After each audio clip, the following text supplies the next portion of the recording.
Dr. Jen. I'm a fertility doctor, a board-certified fertility doctor, and I'm here to give you 5 natural fertility tips to help you get pregnant. The first one is to track your fertile window. So what is a fertile window? It's the 6 days preceding ovulation. So that's considered your fertile window, when you're most fertile during your cycle. So this is the 5 days before ovulation and the day of ovulation.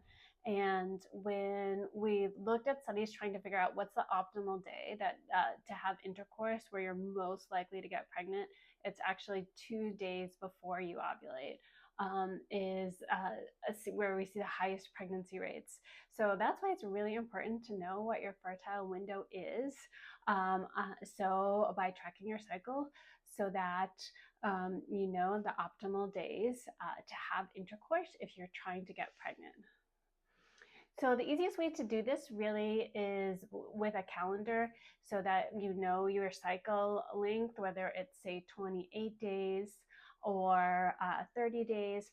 The second part of your cycle is relatively consistent, so it's about 14 days long in the luteal phase. That's when your body makes progesterone, and that's about 14 days long. So if you have a 28-day cycle, you're going to be ovulating around day 14. Whereas if you had a 30-day cycle, you're going to be ovulating around day 16. So the 6 days before that are your fertile window. There's also apps that track your menstrual cycle. There's LH kits. So the apps are somewhat accurate. If your cycle is very regular, where it's always 28 days, then the app is more accurate. It can, because it looks at your historical cycle length to predict when you would be ovulating. But if your cycle varies a bit, it's not going to be as accurate. That's when an ovulation kit could help, because what that measures is something called your LH hormone, which surges right when you ovulate. So it's predicting when the LH surge happens, and then it's about 2 days later, 1 to 2 days later, when the ovulation happens. So it can help you, but it's a little bit late in that fertile window, because ideally, you know the full 6 days ahead. So it can be helpful, but it doesn't really tell you your whole fertile window necessarily. That's just using a calendar and tracking your cycle length is a good simple way to do it.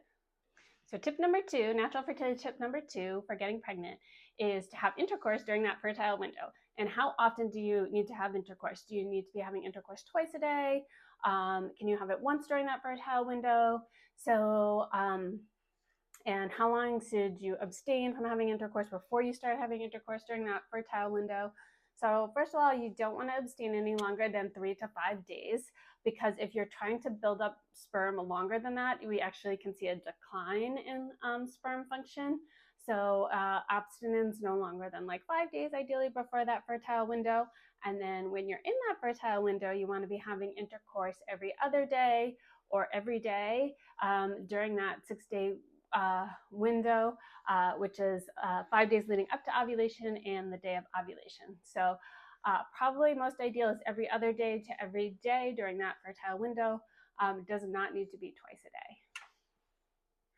So fertility tip number 3, natural fertility tip number 3, is that after intercourse, you do not need to lie supine. It does not really increase your fertility, because the sperm spins very quickly. So the sperm is going to swim up into your fallopian tube, which is where it fertilizes the egg, very quickly after intercourse, within minutes.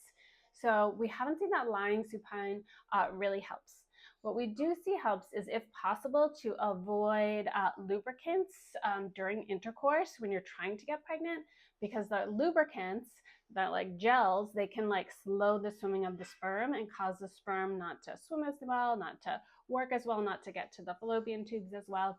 So if you can avoid lubricants during the fertile window when you're trying to get pregnant, that will likely help the sperm swim and improve your chances of getting pregnant. If you need lubricants, because sometimes intercourse is too uncomfortable without lubricants, there are some very specific lubricants that have been shown not to slow the sperm as much, like pre-seed and other lubricants marketed specifically for fertility. I won't say that I say they will really like help the sperm swimming better, but those have been shown not to decrease or hurt the sperm so much as other lubricants used during intercourse. So you can use a fertility-friendly lubricant to not decrease the ability of the sperm to swim. Again, I don't think those help improve fertility, but at least it won't decrease your fertility if you do need a lubricant during intercourse.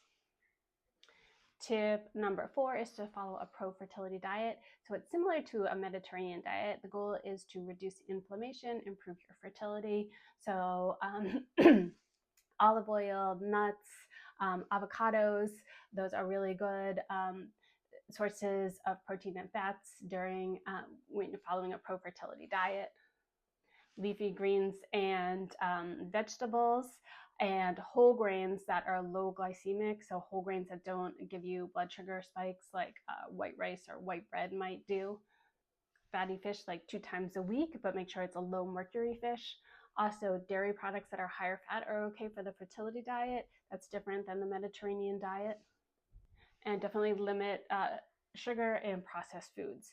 So that's natural fertility tip number 4. Number 5 is that you want to optimize your supplement. So you want to be taking a prenatal vitamin with folic acid if you're trying to get pregnant. And that can also include vitamin D, because if your vitamin D is low, your fertility will be lower. So you can make sure that your prenatal vitamin has vitamin D, 1,000 to 2,000 IUs per day, or take that separately. Sometimes prenatal vitamins can be constipating, so if you're trying to get pregnant, you want to focus on the folic acid, and also, if low, your vitamin D supplementation as well. And women with PCOS may benefit from inositol supplementation when they're trying to get pregnant to help with their insulin sensitivity. So those are my 5 natural fertility tips to help you get pregnant. If you like this video, please like it, subscribe, follow along for more fertility content. Please leave any questions in the comments. I love answering questions that I find in my comments. And thank you.